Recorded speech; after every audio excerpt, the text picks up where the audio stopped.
কোরবানি গোশতকে কিভাবে কত ভাগে বন্টন করা যায় এবং গরিবদের মাঝে কিভাবে আমরা উত্তম রূপে দিতে পারবো। কোরবানি গোশত বন্টন নিয়ে আমাদের টেনশনের কোনো শেষ নাই, এত প্রশ্ন এই বিষয়ে আসে বলার মতো না। কোরবানি গোশতকে 3 ভাগে ভাগ করা মুস্তাহাব বা উত্তম। এই হুবহু 3 ভাগ না করে কেউ যদি 4 ভাগ করে বা 2 ভাগ করে বা একটু হেরফের করে তাতে কোরবানির অসুবিধা হবে না, কিন্তু উত্তম হলো এটা।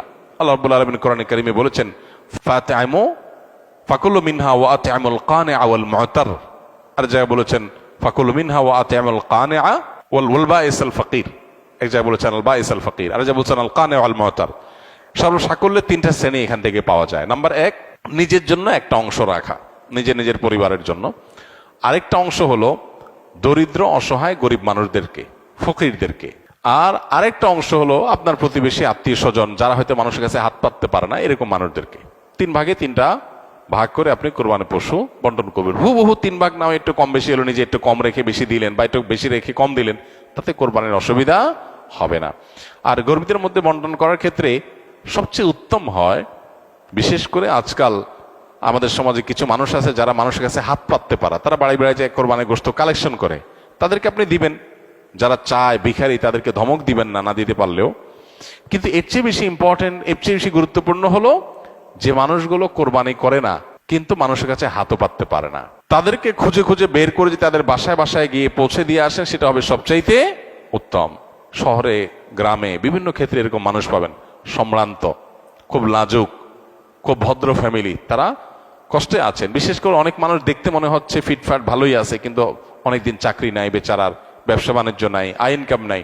এই মানুষগুলোকে খুঁজে খুঁজে তাদের বাসা বাসায় গোশত পৌঁছানো, এটা হলো সবচেয়ে জরুরি কাজ। এই জন্য এই কাজটা আমরা কোরবানিতে খুব বিশেষভাবে খেয়াল করব, চেষ্টা করবো ইনশাআল্লাহ। বর্তমানে বাংলাদেশের নিয়ম অনুযায়ী বাহির থেকে 1 লক্ষ টাকা কেউ পাঠালে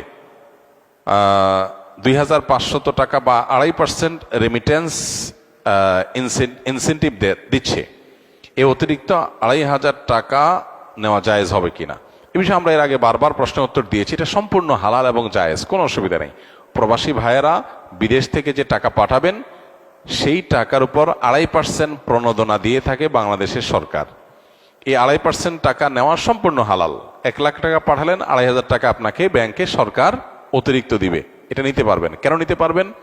কারণ হলো এই টাকাটা হলো একটা ভালো কাজের প্রতি উদ্বুদ্ধ করার জন্য, যে আপনি হুন্ডিতে অবৈধ চ্যানেলে টাকা পাঠাবেন না, পাঠাইলে সেটা দেশের বাইরে দেশের টাকা চলে যাবে, অর্থ পাচার হবে, দুর্নীতিবাজ দ্বারা টাকা সরানোর রাস্তা পাবে, সেগুলো যেন না হয়। আপনি ডাইরেক্ট ব্যাংকিং চ্যানেলে টাকা পাঠান, দেশের উপকার, দেশে ডলারটা আসে।